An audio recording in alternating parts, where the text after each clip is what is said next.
साथियों नमस्कार। कैसे हैं आप लोग? आई होप अच्छे होंगे। पिछले वीडियो में हम लोगों ने जाना कि वाइड मैरिज अर्थात शून्य विवाह क्या होता है, और आज के इस वीडियो में हम लोग जानेंगे कि शून्य करणीय अर्थात वाइडेबल मैरिज क्या होती है। जो शून्य विवाह होता है वो from the beginning marriage is not exist, मतलब वो ऐसी शादी होती है जो शुरुआत से ही वो शून्य होती है, उसे शून्य करने की आवश्यकता नहीं होती है। उसके ग्राउंड मैंने पार्ट 1 में बता रखा है। अब इसमें आता है कि वाइडेबल मैरिज, तो इसे शून्य किया जा सकता है, तो इसके भी कुछ ग्राउंड है, अर्थात शुरू से शादी वाइड नहीं होती है, शून्य नहीं होती है। अगर वो कारण स्थिर रही तो उसे शून्य किया जा सकता है। तो इसमें जो 12 हिंदू मैरिज एक्ट के सेक्शन 12 के सब क्लाउज 1 सब क्लाउज ए में जो बताया गया है वो है इम्पोर्टेंसी। इम्पोर्टेंसी किसी को हो सकता है at the time of marriage, किसी के साथ ऐसा हो सकता है, वो महिला भी हो सकती है और पुरुष भी। तो वैसी स्थिति में इसे वाइडेबल तब किया जा सकता है जब वो क्यूरेबल ना हो, ठीक ना हो, और अगर वो ठीक हो जाता है तो फिर वो शादी चलती है। तो कहने का मतलब है कि केवल इम्पोर्टेंसी की वजह से शादी शून्य नहीं हो सकती। अगर वो स्थिति बनी रही तब इसे वाइडेबल किया जा सकता है और इसके आधार पर डाइवोर्स लिया जा सकता है। और ये कारण क्या होता है? एक फिजिकली भी हो सकता है और एक मेंटली भी हो सकता है। बहुत हरासमेंट हो गया हो, या फिर कुछ अंग ऐसे हैं हमारे कि जो सही काम नहीं कर रहे हो, तो कुछ डॉक्टरी इलाज से भी उसे एक करेक्ट किया जा सकता है।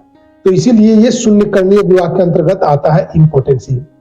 नेक्स्ट है जो 12B में बताया गया वो है कंट्रावेंशन ऑफ सेक्शन 5(2) सब क्लाउज 2, अर्थात जो कंडीशंस ऑफ मैरिज है उसमें जो दूसरे नंबर पे आता है उसमें बताया गया है कि शादी के समय अगर कोई व्यक्ति फ्री कंसेंट देने लायक नहीं है, या फिर देता है तो किसी बीमारी की वजह से कुछ टाइम देता है, फिर वो अपनी उसी स्थिति में आ जाता है, मतलब ऐसी कुछ उनको बीमारी हो गई है या फिर उनकी जो मेंटल है सो डिसऑर्डर है, तो अगर उसका कंट्रावेंशन होता है तो वैसी स्थिति में भी मानो शादी तो हो गई लेकिन वो तो कंट्रावेंट किया गया है उसमें, तो इसे शून्य किया जा सकता है उस आधार पे। और ये किसी के साथ में हो सकता है, स्त्री या पुरुष। अब है कंसेंट ऑब्टेन्ड बाय फोर्स। कभी कभी क्या होता है कि आपने देखा होगा कि लड़के या लड़की को जबरदस्ती ले जाया जाता है और डरा कर, धमका कर या फिर हथियार के दम पर उससे जबरन शादी कराई जाती है। तो वैसी स्थिति में ये क्या है? फ्री कंसेंट नहीं है, फ्री में राजी तो दे नहीं रहे, वो तो डर की वजह से शादी कर रहे हैं, तो बाद में इसे भी वाइडेबल किया जा सकता है। नेक्स्ट है प्रेगनेंसी। अगर शादी के टाइम में स्त्री प्रेग्नेंट हो, है ना, पता चलता है कि वो प्रेग्नेंट थी शादी के समय में, तो इसे वाइडेबल किया जा सकता है। शादी तो हो गई लेकिन इसे शून्य किया जा सकता है, इसके आधार पर डाइवोर्स लिया जा सकता है। क्यों? क्योंकि at the time of marriage she is pregnant, तो इस आधार पे शादी को शून्य किया जा सकता है। पहला क्या है? इम्पोर्टेंसी। फिर दूसरा क्या है? कंट्रावेंशन ऑफ सेक्शन 5 सब क्लाउज 2, अर्थात कंडीशंस ऑफ मैरिज के जो दूसरा पॉइंट बताया गया है उसको। फिर है consent obtained by force, consent को फोर्सफुली लिया गया है। और नेक्स्ट है प्रेगनेंसी।